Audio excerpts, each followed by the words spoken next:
4 Thaïlandais blessés en Corée du Sud lors d'un bombardement accidentel. 4 ressortissants thaïlandais ont été blessés en Corée du Sud lorsque des bombes larguées par des avions de chasse sont tombées sur une zone civile jeudi, a déclaré Nikorndej Balankura, porte-parole du ministère des Affaires étrangères. L'accident s'est produit lors d'exercices militaires conjoints à Pochon, une ville située à environ 40 km au nord-est de Séoul, près de la frontière hautement militarisée avec la Corée du Nord. L'incident a fait 15 blessés et causé des dégâts sur des maisons et une église.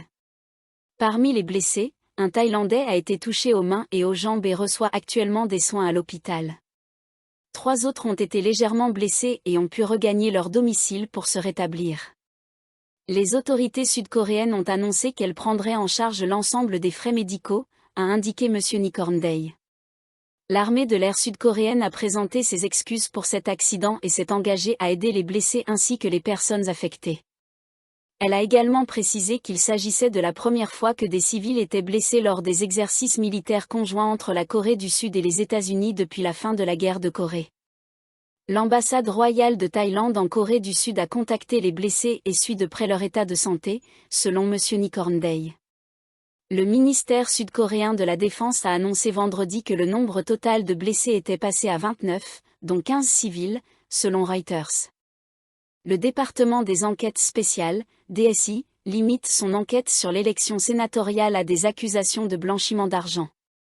Le Conseil des affaires spéciales du département des enquêtes spéciales, DSI, a refusé d'examiner les allégations d'association criminelle liées à l'élection sénatoriale de l'année dernière, mais a accepté d'enquêter sur des accusations de blanchiment d'argent.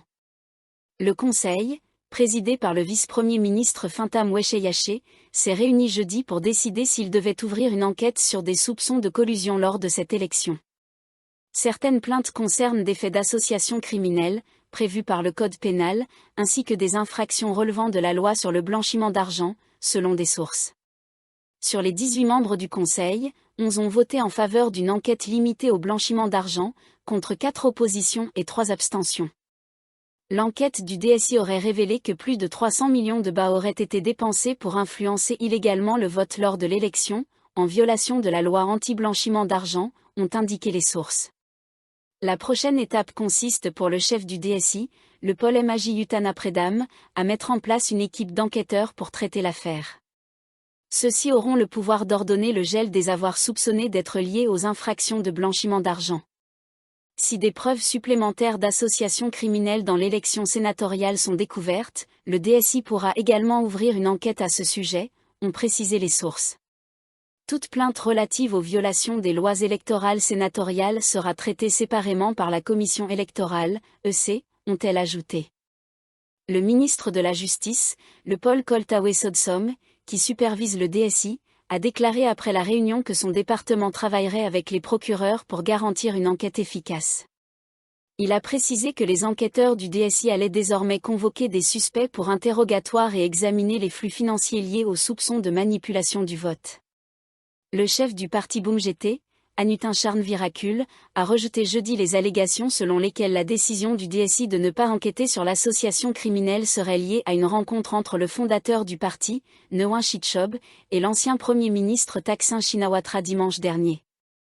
Vous devriez poser la question au ministre de la Justice à propos de la décision du DSI, a déclaré M. Anutin. Je n'ai rien à voir avec les sénateurs. Mercredi, M. Anutin a admis que M. Ngawang avait rencontré Thaksin dimanche, mais il a nié que cette rencontre ait eu pour but d'apaiser les tensions face aux rumeurs d'un conflit grandissant entre le parti au pouvoir, Pheu Thai, et BoomJT. La réunion, qui s'est tenue dans la résidence de Thaksin dans le district de Bang Phla, a eu lieu après des informations selon lesquelles une autre rencontre prévue dans un hôtel de Bangkok le 24 février pour discuter d'un éventuel apaisement des tensions aurait échoué.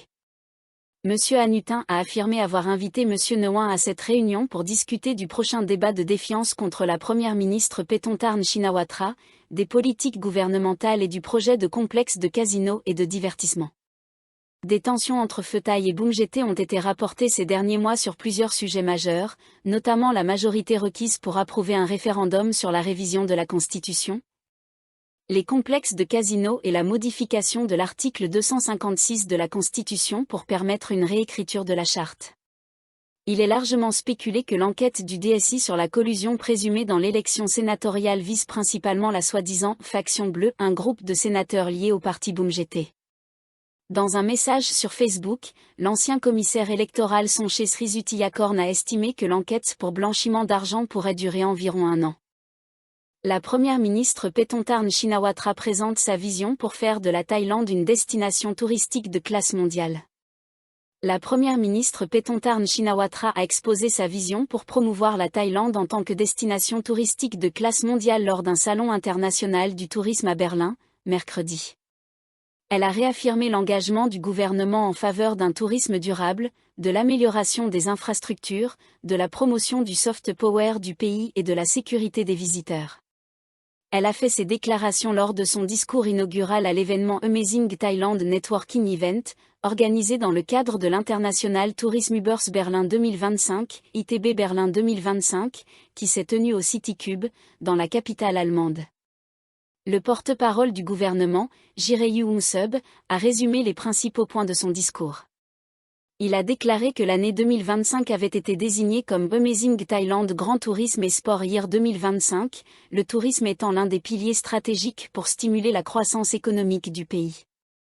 Madame Paetongtarn a souligné qu'en 2024, le gouvernement avait renforcé le PIB grâce au tourisme, avec un nombre de visiteurs étrangers dépassant l'objectif fixé à 35 millions. Cette performance a généré plus de 47,4 milliards d'euros, 1,7 trillion de bahts, soit environ 15% du PIB. Pour 2025, le gouvernement vise 39 millions de visiteurs internationaux et un chiffre d'affaires de 98 milliards d'euros, dont 10,6 millions de visiteurs européens qui devraient rapporter environ 24,2 milliards d'euros. Afin d'atteindre ces objectifs, le gouvernement a mis en place des mesures pour faire de la Thaïlande une destination touristique de classe mondiale. Parmi celles-ci, facilitation des démarches pour les touristes, amélioration des procédures de visa et exonération de visa pour les ressortissants de 93 pays et territoires. Sécurité des touristes, mise en place de mesures d'intervention d'urgence pour aider les visiteurs sur différents sites touristiques. Développement des infrastructures, transformation de la Thaïlande en hub aérien régional, capable d'accueillir 250 millions de passagers par an. Cela implique l'expansion des aéroports de Suvarnabhumi et Don Mueang, la modernisation des aéroports d'Utapao, Phuket et Chiang Mai, la construction de nouveaux aéroports, notamment les aéroports Andaman et Lana, valorisation du soft power, exploitation du savoir-faire local et soutien à l'innovation et aux travailleurs hautement qualifiés pour ajouter de la valeur aux produits et services thaïlandais. Développement du tourisme médical et de l'écotourisme, la Thaïlande ambitionne de devenir un centre médical mondial, tout en promouvant un tourisme respectueux de l'environnement. Le délai de la première phase du train à grande vitesse thaï-chinois prolongé d'1 an. Le délai pour l'achèvement de la première phase du train à grande vitesse thaï-chinois, reliant Bangkok à Nakhon Ratchasima, a été prolongé d'1 année supplémentaire. Le Conseil d'administration des chemins de fer de l'État de Thaïlande, SRT, a approuvé, mercredi, une extension de 350 jours après avoir examiné l'avancement des travaux sur la section Kok-Kru à Nakhon Ratchasima. Le contrat initial prévoyait une livraison des travaux au 25 mars 2025, mais la nouvelle échéance est désormais fixée au 10 mars 2026, a annoncé Wiris Amrapal, gouverneur du SRT. Le retard est dû à des litiges d'expropriation, le SRT ayant rencontré des difficultés à remettre les terrains nécessaires aux entrepreneurs en raison d'un différend avec les locataires d'un bâtiment situé sur le site concerné, a expliqué M. Wiris. La résolution de ce différend en justice a pris du temps, a-t-il ajouté, précisant qu'un accord avait finalement été trouvé. Le SRT devrait ainsi être en mesure de remettre officiellement le terrain aux entrepreneurs d'ici le 13 mai. En janvier dernier, le gouvernement a déclaré que la ligne à grande vitesse Bangkok-Nong Khai, qui se connectera au réseau ferroviaire chinois via le Laos, devrait être opérationnelle d'ici 2030. Le projet avait été officiellement lancé en décembre 2017. Cependant, en janvier 2024, la construction de la première phase n'était achevée qu'à 36%, avec plusieurs années de retard. La deuxième phase, reliant Nakhon Ratchasima à Nong Khai, n'a pas encore démarré. Les retards sont dus à plusieurs facteurs. Des désaccords avec la Chine sur le financement. Des problèmes de liquidité des entreprises sous contrat. L'impact de la pandémie. Une controverse autour de la construction de la gare d'Ayutthaya, les défenseurs du patrimoine craignant qu'elle ne menace un site classé au patrimoine mondial de l'UNESCO.